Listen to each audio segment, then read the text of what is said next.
Alhamdulillahirabbil alamin. Summa salatu wassalam ala khairil anam Muhammad Rasulillah sallallahu alaihi wasallam, wa ba'd. Qala Allahu jalla sya'nuhu, a'udzu billahi minasyaitonir rajim. Bismillahirrahmanirrahim.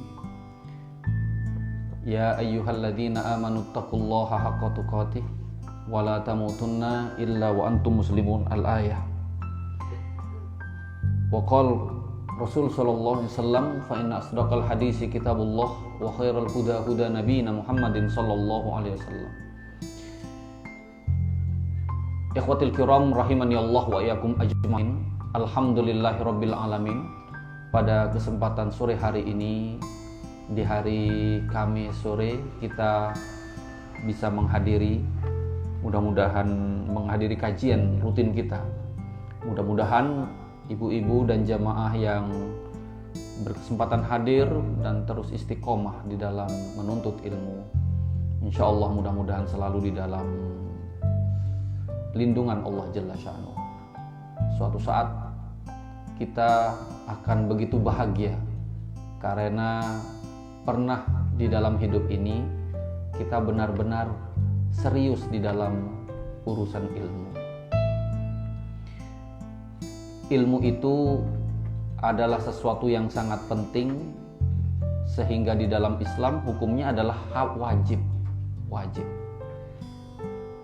Dan para ulama mengatakan kalau ada seorang yang kemudian malas menuntut ilmu dan dia masih berada pada usia muda, itu sudah malas menuntut ilmu, wa man fatahu ta'limu waqta syababih, kalau ada anak muda yang dia tidak punya ghirah, semangat dalam menuntut ilmu, fakabbir arba'an liwafatihi, ditakbiri saja 4 kali tanda orang itu sudah wafat. Ini sebenarnya adalah peringatan keras dari para ulama, mengingatkan kita semua.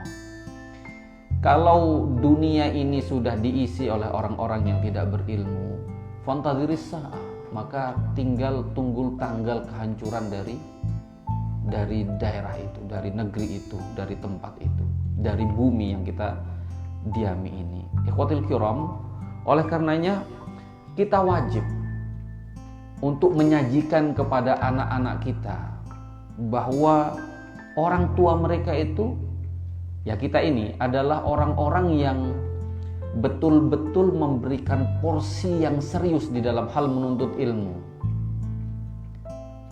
Oleh karenanya, sebagai orang tua, ketika anak-anak kita punya prestasi di dalam menuntut ilmu, contohnya mereka berhasil dapat juara matematika, mereka berhasil dapat juara di bidang ilmu umum, itu orang tuanya biasanya kan memberikan reward kepada anak-anaknya. Tapi kita harus benar-benar memberikan sebuah pembelajaran penting di hati anak-anak kita. Ketika anak kita punya prestasi tentang ilmu agama, apakah mereka ketika belajar Iqra pindah dari Iqra 1 ke Iqra 2, contohnya ya Bu ya, dari Iqra 2 pindah ke Iqra 3, dan anak-anak mengabarkan kepada kita, maka kita wajib memberikan penghargaan yang betul-betul anak itu merasa tersanjung. Itu ada pembelajaran yang tidak disangka-sangka, tapi dia sangat penting. Kenapa? Karena orang tuanya memberikan sebuah penghormatan dan itu membekas buat anak-anak. Ketika mereka besok jadi orang tua, dia akan memperlakukan gitu juga dengan anak-anaknya. Kenapa? Dia ingat mamanya, ingat neneknya, ingat papanya, ingat kakeknya. Memperlakukan mereka spesial ketika mereka dapat sesuatu yang bersifat agama. Itu wajib kita reward anak-anak kita, kita hargai mereka. Tawadhu takun kan najmi la halinadir. Dan anak-anak kita sekarang ini itu benar-benar harus kita sadari, kalau kita tidak berhati-hati, anak kita itu gampang akan tertular dengan rusaknya budi pekerti di tengah anak-anak yang hidup di masa anak-anak sekarang. Coba Faktor-faktor pendidikan itu ada beberapa, ada 5 Ibu. Pertama kurikulum, orang tua, sekolah, lingkungan, dan siswa itu sendiri. Al-ummu madrasatun. Ibu itu sejatinya adalah sekolah pertama, pengalaman pertama yang dialami oleh anak-anak. Tentang nilai pantas tidak pantas, tentang ini boleh atau tidak boleh, itu yang menjadi pandong. Tong pe mama bikin kong, tong pe mama tara bikin kong, itu membekas kepada diri anak kita. Maka ibu itu adalah sekolah pertama kali. Dalam hal ini, seorang laki-laki yang belum punya istri, dia wajib untuk mencari calon istri yang benar-benar mampu berfungsi sebagai sekolah. Sekolah itu harus ada kurikulumnya. Tidak mungkin kita menghayalkan sebuah kesuksesan di dalam mendidik anak jika kita sebagai orang tua tidak punya program, tidak punya kurikulum sebagai sekolah di dalam lingkup keluarga kita. Itu mustahil, ukhtil karimah, saudara-saudariku. Oleh karenanya seorang istri, seorang suami, seorang ayah, seorang mama itu benar-benar harus punya target kepada anak. Anak saya sekarang SD. SD itu dia wajib, anak saya kelas 1 SD itu sudah selesai mengaji, bisa mengaji. Kedua, nanti kelas 1 SD juga dia harus punya hafalannya sekian. Dia harus punya ilmu hadis, dia harus punya ilmu tata krama, dia harus punya ilmu tentang bagaimana cara toharoh di dalam kamar mandi, bagaimana cara makan di depan umum, bagaimana cara bertamu. Anak kita itu sudah harus kita sajikan pengetahuan standar yang harus mereka miliki. Bagaimana dengan lingkungan kita sekarang? Sangat menakutkan, ukhtil karimah. Sangat banyak kasus anak-anak yang duduk di SD kelas 3, kelas 4, kelas 5 itu ternyata mereka belum bisa mengaji. Sangat banyak anak duduk di kelas SMP ternyata dia belum bisa mengaji. Dan sangat banyak anak-anak yang remaja bahkan mereka saat akan menikah belum bisa mengaji dengan baik. Kok Ustadz tahu? Saat prosesi ijab qabul, betapa banyak kalau kita menikahkan keponakan kita, menikahkan saudara kita, ketika dia mengucapkan kalimat istighfar, yang itu adalah kalimat bahasa Arab. Di sana kita bisa tahu calon pengantin laki-laki ini dia belum bisa mengaji. Calon pengantin laki-laki ini dia jarang mengaji. Calon pengantin laki-laki ini dia sama sekali tidak pernah mengaji. Itu kita bisa tahu dari cara dia melafadzkan kalimat La ilaha illallah Muhammadur Rasulullah. Itu kita dapat tahu. Sebagai orang tua, maka kita harus punya kewajiban sebagai seorang asatidzah, sebagai seorang tokoh, sebagai siapapun mereka di dalam masyarakat ini harus punya sebuah rasa tanggung jawab dan memiliki serta khawatir tentang generasi yang ada di sekeliling kita. Oleh karenanya orang tua wajib segera melakukan perbaikan-perbaikan. Apa kurikulum keluarga, apa kurikulum di dalam keluarga yang telah ditargetkan buat anak-anak kita. Ini wajib. Alhamdulillah kita berada di dalam Dar Mujtama Al-Qudwah. Setidaknya ada sebuah hikmah yang sangat luar biasa. Di 4 bulan terakhir anak-anak kita mengaji, mengisi hari-harinya. Alhamdulillah, yang tadinya orang tua berteriak tentang HP, anak-anak tidak menggubris. Kita telah marah, anak-anak tidak peduli. Sekarang mereka punya jadwal yang terkontrol. Oh, ternyata tidak boleh pegang HP. Hari ini bukan jadwalnya pegang HP. Nanti hari libur, itu pun dengan kontrol. Ini telah teratasi. Masya Allah. Di belahan yang lain, di sudut, di pinggir jalan, ketika adzan, ketika sholat, berapa banyak orang dan anak-anak itu asik dengan HP-nya. Masya Allah. Akhlak kita telah berubah. Oleh karenanya, dalam hal ini kita wajib meletakkan bagaimana nilai-nilai keilmuan itu ada di dalam keluarga kita. Oleh karenanya, ikhwatil kiram rahimani Allah wa iyyakum ajmain, para ulama itu telah mengingatkan buat anak-anak kita bahwa siapa sih yang tidak ingin tampil kelihatan hebat, anak-anak kita ini kan Bu. Coba, orang tua kalau ingin kelihatan anaknya tampil hebat, apa yang ia lakukan? Membelikan HP anaknya yang harganya mahal. Gitu? Kalau anaknya remaja dibelikan sepeda motor yang keren, supaya tahu orang-orang kalau dia pe papa, dia pe mama, dia punya uang banyak. Orang ingin terhormat. Kenapa kita lakukan itu? Karena kita ini secara manusiawi kita ingin kelihatan hebat, kelihatan luar biasa, dan anak kita itu kelihatan terpelihara, dan anak kita itu dia keren dibanding teman-teman yang lain. Apa yang terjadi?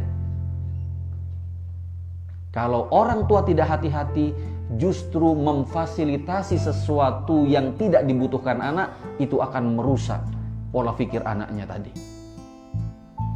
Ibu, anak-anak di dalam kelas itu banyak sekali guru yang ketakutan terhadap anak-anak.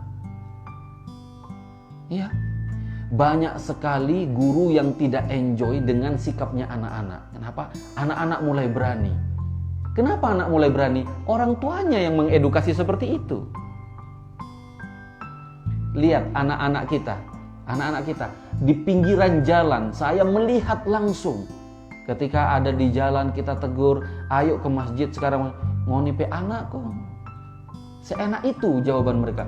Padahal dulu di Tidore ini saya yakin bukan hanya di Tidore, dimanapun juga sosial tadi yang merupakan faktor pendidikan, lingkungan kita itu mempunyai kontrol sosial terhadap anak-anak.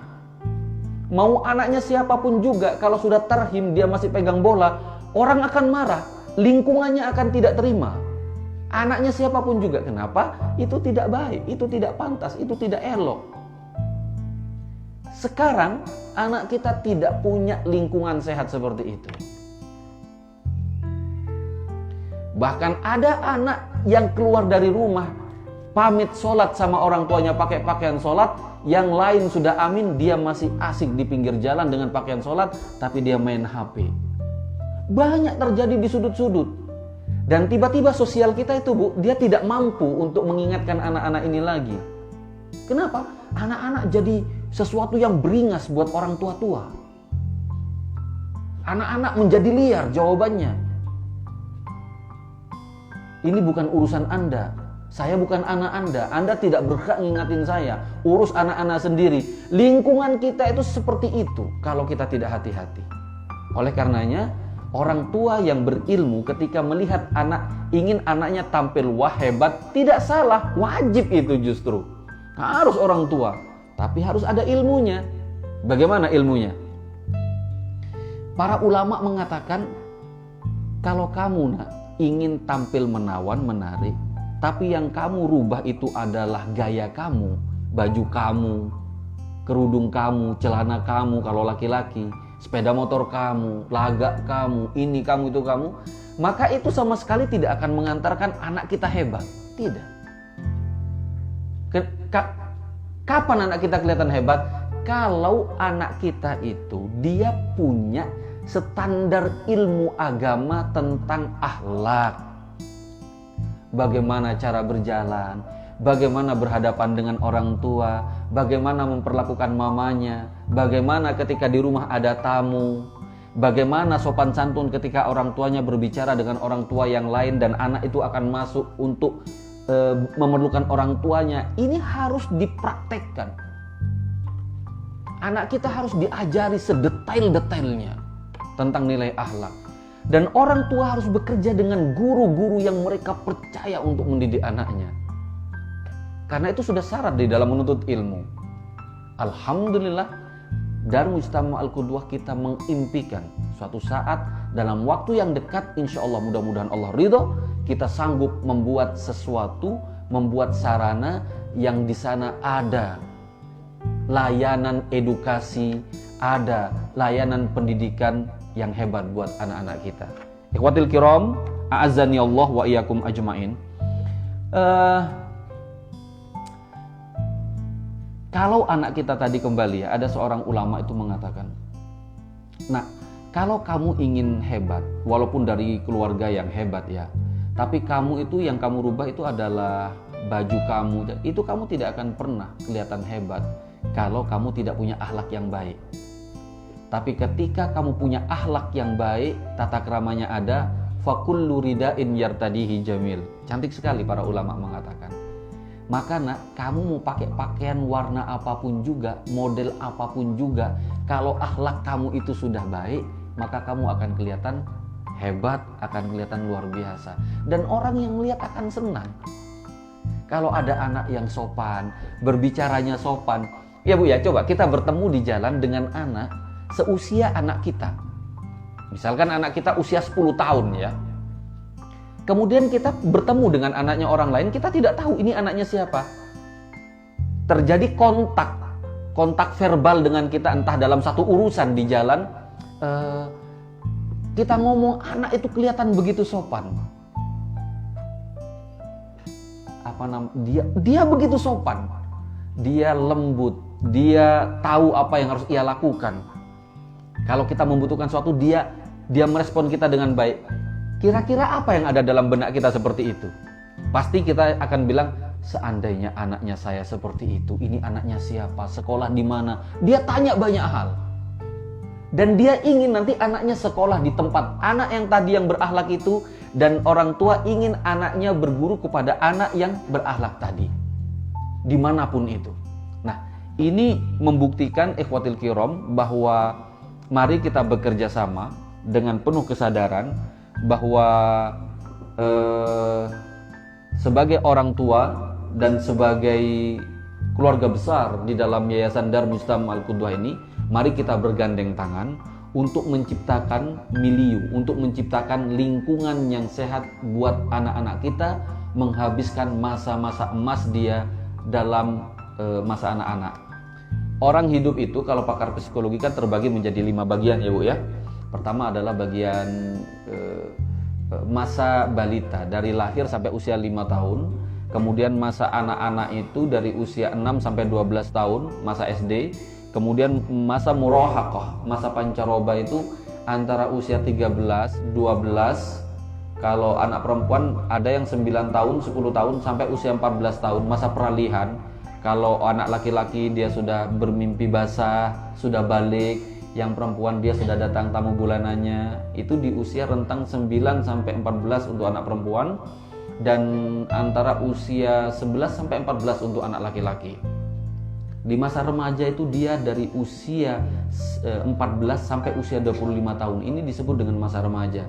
Masa dewasa dari usia 25 sampai 40 tahun, karena 40 tahun otaknya sudah mulai sempurna. Orang yang gagal di usia 40 tahun, maka dia akan gagal. Orang yang ugal-ugalan di usia 40 tahun, maka sampai mati dia akan ugal-ugalan. Dan masa tua yaitu 60 tahun sampai dia meninggal. Anak-anak kita ini itu sedang berada, kita harus tahu dia berada pada usia di berapa dan pada masa apa, supaya kita bisa menyiapkan suatu pendidikan buat anak-anak kita yang sesuai dia butuhkan. Ikhwatil kiram rahimani Allah wa iyakum ajmain. Oleh karenanya, saya kembali kepada semangat kita tadi bahwa kita harus belajar kuncinya. Orang tua harus belajar. Seorang ayah harus belajar. Seorang ibu apalagi harus bekerja sama, harus belajar dan belajar. Kalau tidak belajar, anak-anak kita dia tidak, berarti orang tuanya tidak bisa memberikan hak yang baik buat anak-anaknya mendapatkan pendidikan yang elok. Jangan dari luar, tapi dalam keluarga kita. Jangan lagi ada seorang ibu yang ketika dia marah, dia kemudian marah di depan anak-anaknya. Jangan ada lagi seorang ayah yang ketika marah, dia marah tanpa menggunakan bahasa-bahasa yang terhormat. Alhamdulillah, di rumah yang kecil ini 4 bulan yang lalu saya masih mendengarkan anak-anak dengan gampangnya. Saya orang dewasa aja tidak sanggup mengucapkan kalimat itu. Tapi karena orang tuanya gampang mengucapkan kalimat, tongsu biasa dengan kalimat itu. Kalimat yang sebenarnya sangat tidak terhormat diucapkan, itu dikatakan tongsu biasa.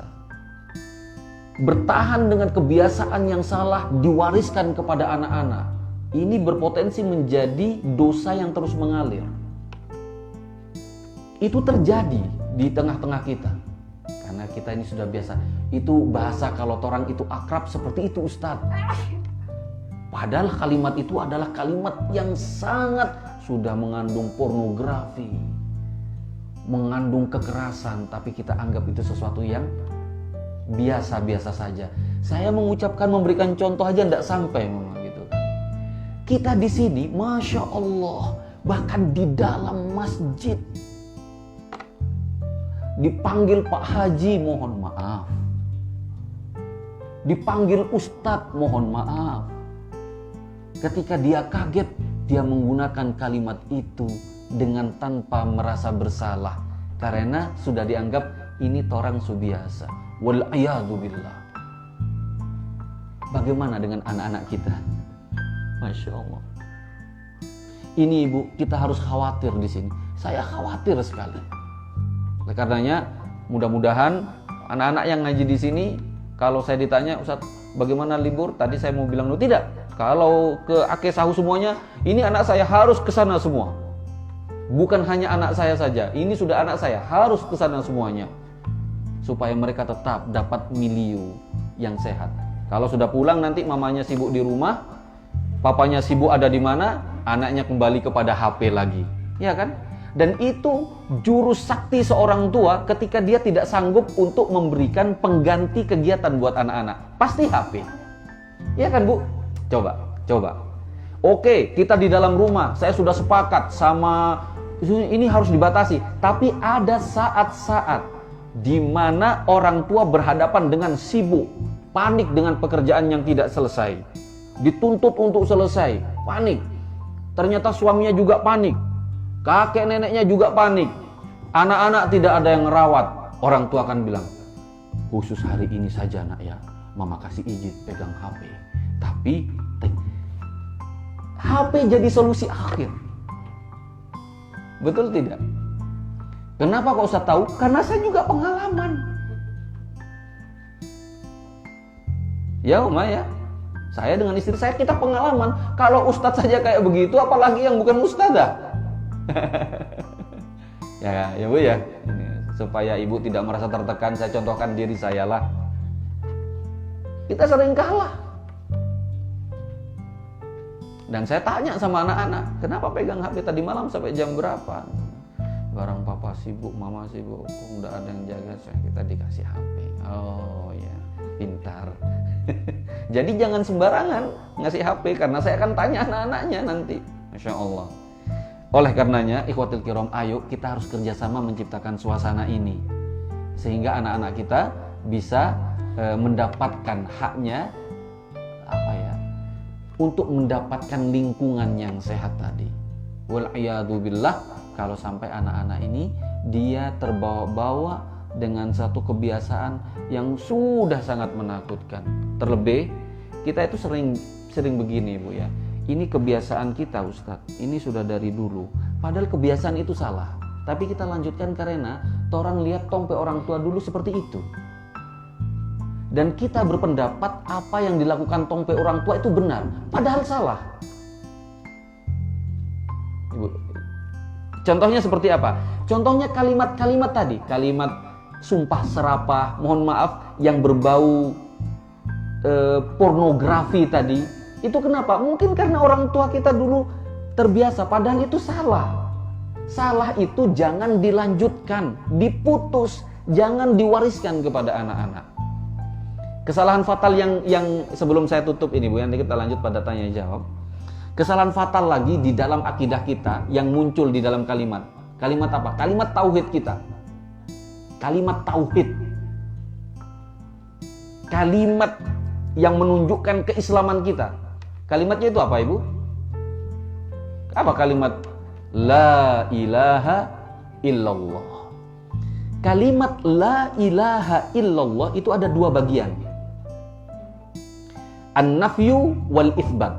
La ilaha, la artinya tidak ada. Ilah, Tuhan. La ilaha, tidak ada Tuhan. Kan gitu maknanya ya. Kalimat ini lanjutannya, ini namanya an-nafyu, peniadaan. Lanjutan bagian kedua namanya al-itsbat, penetapan. Tidak ada Tuhan, kemudian ditetapkan illa, kecuali Allah. Illallah, kecuali Allah. Tidak ada Tuhan yang berhak untuk disembah, yang benar, illallah, kecuali Allah. Apa perbedaan kita dengan orang-orang ateis, Bu? Orang ateis itu apa? Orang tidak punya agama. Orang yang hukum ini alam. Tidak ada Tuhan. Di alam ini tidak ada Tuhan. Itu orang ateis. Kalau kita dituduh orang ateis, kita terima atau tidak?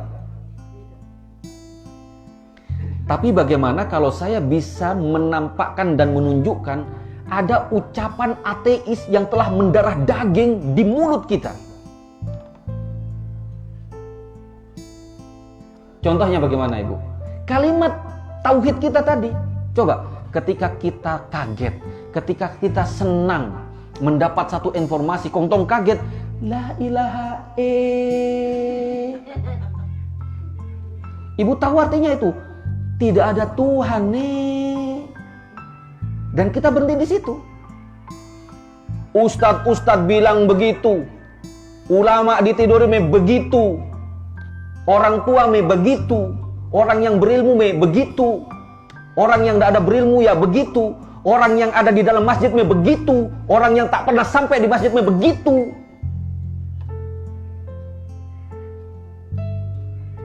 Saya harus keras dalam hal ini. Ini salah. Jangan dilanjutkan. Itu kalimat orang ateis. La ilaha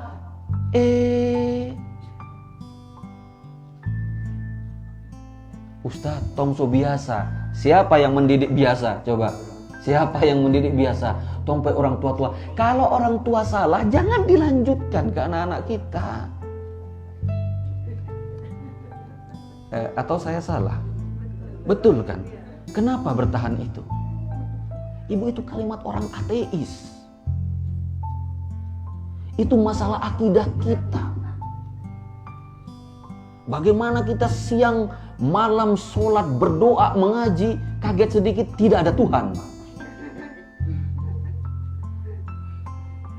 Ayo kita potong ini, jangan dilanjutkan gitu Mama. Ayo kita hentikan ini. Kita didik diri kita untuk tidak mengucapkan kalimat itu. Ini baru kalimat yang besar. Belum lagi yang kecil. Insya Allah anak-anak yang berada dalam asuhan saya dalam hal ini akan saya tanam di dirinya. Insya Allah. Akan saya tanam, itu tidak bisa. Kalau mengucapkan kalimat tauhid, jaddidu imanakum, perbaiki iman kamu itu dengan la ilaha illallah. Kalau kaget, la ilaha illallah. Dari sekarang kita harus istighfar, Mama. Ustadz, dia macam talucur, Ustadz, talucur tong nih. Dia macam keluar begitu saja, Ustadz telah membentuk dunia sadar dan dunia tidak sadar saya. Ayo kita mengaji, membiasakan dan mendidik diri kita. Kalau tidak, maka kita begini ini sudah. Baik, insya Allah. Jadi ini pentingnya, Ibu. Pentingnya kita mengaji banyak hal sekali. Nilai pantas dan tidak pantas itu seakan-akan berubah total. Apalagi di dalam rumah kita, di dalam kebiasaan kita duduk. Dulu kalau orang tua duduk kemudian anak melangkah, Bu, jangan.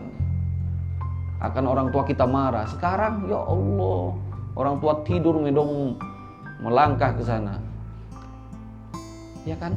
Ayolah kita. Nah, ini bagaimana merubahnya? Bentuklah keluarga. Bentuklah milieu. Bentuklah lingkungan yang sehat. Dan mudah-mudahan hadirnya pondok pesantren itu hal yang saya lakukan karena dengan sadar dan ilmu saya tidak bisa untuk merubah orang banyak itu kecuali kita ciptakan milieunya. Pesantren sudah jalan, sekarang kita akan bikin Saya pernah bercita-cita, saya mudah-mudahan Allah mudahkan dengan keluarga yang hebat beberapa orang ini, agar supaya kita bisa bikin pondok pesantren. Kalau yang lain itu di tingkat SMP, SMA sudah banyak, tapi saya ingin hadir. Kayaknya pesantren di Tidore ini tidak bisa tunggul SMP. Kalau anaknya hebat di tingkat SMP, kirim di, mohon maaf nih, di IPDN. Kirim anaknya hebat jadi dokter, kirim anaknya jadi polisi, jadi hebat. Nanti kalau sudah brengsek, masukkan ke pesantren. Iya Bu ya. Jadi pesantren itu dianggap kayak bengkel gitu. Saudara mampu, orang tua saudara poha lihat anaknya, taruh bengkel. DMK mudah-mudahan dengan doakan nenek, doakan ibu-ibu semua. Kita ingin ambil alih dunia anak-anak yang dari usia 6 tahun sampai 12 tahun tadi, kita ingin ambil alih. Titipkan anak Anda di sini. Di pesantren dengan milieu yang menyenangkan, orang tua nanti kita bisa atur sedemikian rupa, tapi di tingkat SD.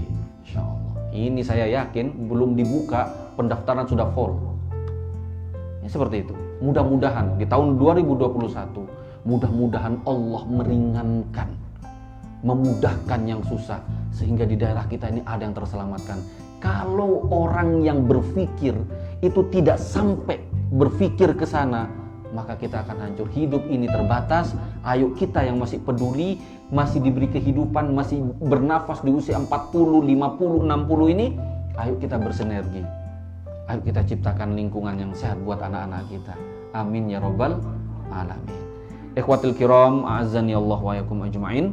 Mudah-mudahan Allah ridha pada kita semua. Mudah-mudahan Allah menyayangi kita semua. Tadi itu saya membuka bab tentang wanita-wanita hebat yang ada di samping Nabi Muhammad SAW, dan saya ngaji sirah dengan materi akhlak. Ada sirah yang harus direkam oleh para ummahat, oleh para akhwat, oleh para ibu-ibu dan nenek-nenek juga, tentang bagaimana kehidupan sehari-hari Nabi Muhammad SAW dengan istri beliau di dalam rumah tangga, di dalam rumah dan di luar rumah. Itu bagaimana sikap mereka.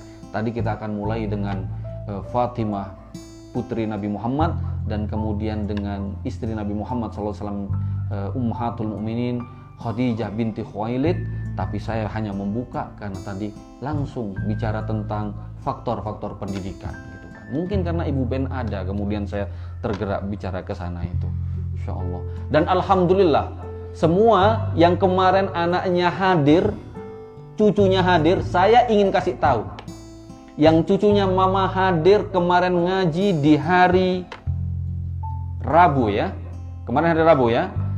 Ada beberapa yang tidak hadir, tapi yang hadir insya Allah, kalau nenek kepalanya sakit, kalau ada yang tiba-tiba gigi sakit, tiba-tiba lutut ini sakit, panggil cucunya, karena cucunya sudah dapat ilmu tadi malam. Dalam sebuah hadis riwayat pengobatan di dalam Islam ibunda, itu Nabi mengajarkan sebuah doa. Jika doa itu dibaca sebanyak 7 kali, selain kematian akan sembuh penyakit itu. Misalkan apa doanya? Jangan tanya cucu-cucunya. Masa ngajari cucunya, sekarang neneknya. Coba saya bilang nih, pasti mama haja. Berarti cucu teman saya boleh. Doanya adalah Bismillah, dengan menyebut nama Allah. A'udzu billahi, aku berlindung kepada Allah, min syarri, dari sesuatu yang menakutkan, dari kejahatan, dari musibah, ma'ajid, yang telah menimpa saya, atau sakit yang saya hadapi, wa uhadir, dan rasa yang saya khawatirkan. Tiba-tiba malam-malam bangun, dadanya berdetak, duh, ampun, mati sodekat ke apa ini? Nggak usah khawatir, belum hafal. Nah, cucu, solo ambil air dulu, pegang nenek. Baca 7 kali, dipegang di tempat yang sakit, insya Allah sembuh. Insya Allah. Dan saya praktek kemarin Faik sama Ubay di sini. Yang lain juga akan praktek. Insya Allah Koko habis ini akan praktek. Tapi teman-temannya sudah datang ini. Semuanya. Dan itu bisa. Dan Masya Allah, Ustadz itu masih kecil. Saya sudah jelaskan kepada anak-anak tentang maknanya. Insya Allah dibaca dengan tepat, Maka kalau pinggang, pinggul, kepala sakit, selain isi dompet. Kalau dompet so sakit, harus kerja keras. Pegang, bahunya mama sakit, nak, kepalanya mama, orang usia 40, tiba-tiba tuh migrain gitu kan. Jangan panggil anaknya, Masya Allah, diizinkan anaknya dipegang yang sakit, baca. Insya Allah sembuh. Ya, Bismillah, a'udzu billahi min syarri ma ajid wa uhadir. 7 kali dipegang yang sakit akan sembuh insya Allah. Mudah-mudahan anak-anak kita jadi anak-anak yang soleh, insya Allah. Mudah-mudahan besok-besok ada yang sakit sudah tidak panggil Ustadz Agus Taufan lagi, bisa panggil Koko, Faik, Jibril, Nabil, Koi, bisa dipanggil itu Iki, siapa lagi, Ubay, Farel, bisa dipanggil. Farel kemarin datang ya insya Allah. Farel datang kemarin nak. Alhamdulillahirabbil alamin. Mudah-mudahan Allah menjadikan anak-anak kita anak-anak hebat di tengah gelisah akhlak yang terjadi di tengah orang tua. Masya Allah. Mudah-mudahan Allah ridha pada kita semuanya. Ukhtil karimah. Mudah-mudahan kajian ini kita akan lanjutkan di hari hari Kamis yang akan datang. Dan mudah-mudahan Allah selalu menjaga kita, menjaga anak-anak kita, menjaga suami kita, yang suami menjaga istrinya, orang-orang yang kita kasihi dari sesuatu yang berbahaya, yang berasal dari dalam rumah, dari luar rumah, di saat melangkah, di tempat manapun juga, selalu dalam perlindungan Allah Jalla Sya'nuhu. Ashkurukum ala husni istimaikum wa akhiran wassalamualaikum warahmatullahi wabarakatuh.